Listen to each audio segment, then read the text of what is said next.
सास के सलीके। श्वेता अभी सोफे पर बैठी किसी ख्याल में खोई हुई थी। तभी कविता ने उसे पुकारा। कविता, भाभी जी कहाँ खो गई आप? मैंने घर की सारी सफाई कर दी है, आप कहें तो आपके लिए चाय बना दूं। श्वेता, हाँ बढ़िया सी चाय बना दे और अपने लिए भी बना लेना। कुछ ही देर में कविता चाय बनाकर श्वेता के पास आकर बैठ जाती है। कविता, भाभी जी क्या सोच रही हैं? आज बहुत उदास दिखाई दे रही है। श्वेता, कभी कभी किसी इंसान की अहमियत उसके बाद समझ में आती है। माँ जी को गए अभी 2 महीने हुए हैं, उनके सामने मैं कितनी बेफिक्र थी। कविता, लेकिन भाभी आपकी सास तो हमेशा आपको डांटती रहती थी। श्वेता, बस यही बात तो आज उदास कर देती है। आज ना कोई डांटने वाला है, ना कोई रोकने टोकने वाला है, लेकिन अंदर कितना सूनापन है यह तू नहीं समझेगी। श्वेता ने अपनी सास के अंतिम समय में उनके पास बैठकर बिताए पलों को याद करते हुए कहा।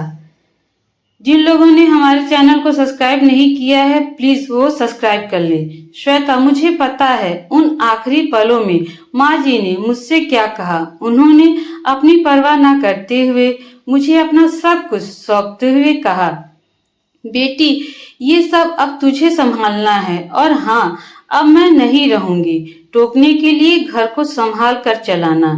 श्वेता ने आगे कहा। श्वेता, यह सुनकर मुझे ऐसा लगा जैसे मेरे छत हट गई है और मैं यह सब कैसे संभालूंगी। उस दिन से आज तक सब कुछ संभालने की कोशिश करती हूँ, लेकिन कुछ न कुछ छूट जाता है।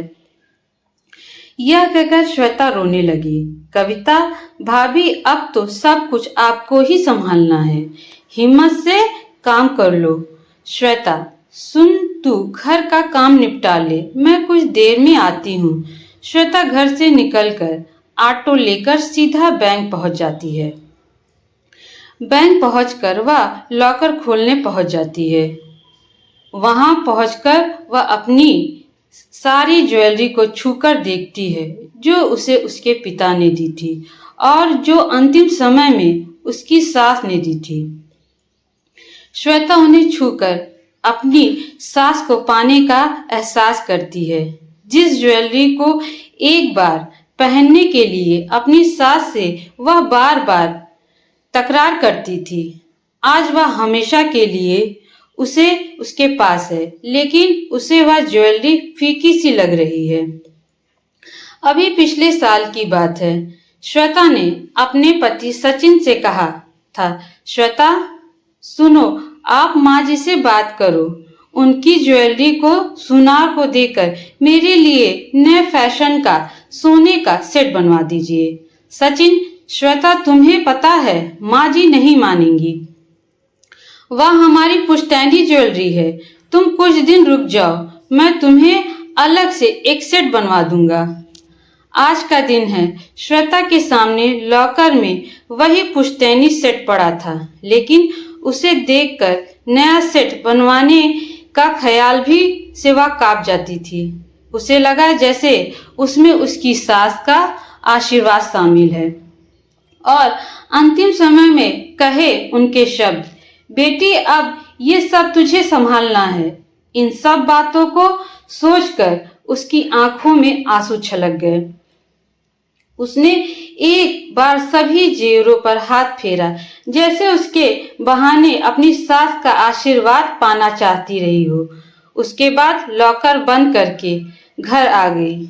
शाम को सचिन जी घर पर आए तो श्वेता ने उन्हें सारी बात बताई।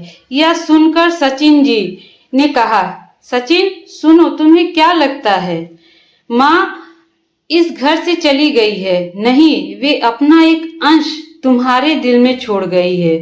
अब तुम कोई भी फैसला इस घर के लिए लोगी तो तुम्हारे दिल में बैठी मेरी माँ तुम्हें गलत फैसला लेने से रोकेगी।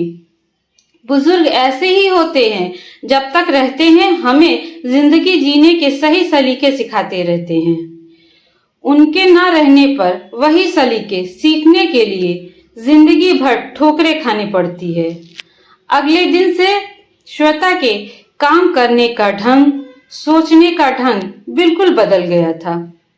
एक अलग सा बड़प्पन उसके अंदर दिखने लगा था। ऐसी अच्छी कहानियां सुनने के लिए हमारे चैनल को लाइक और सब्सक्राइब करना ना भूलें।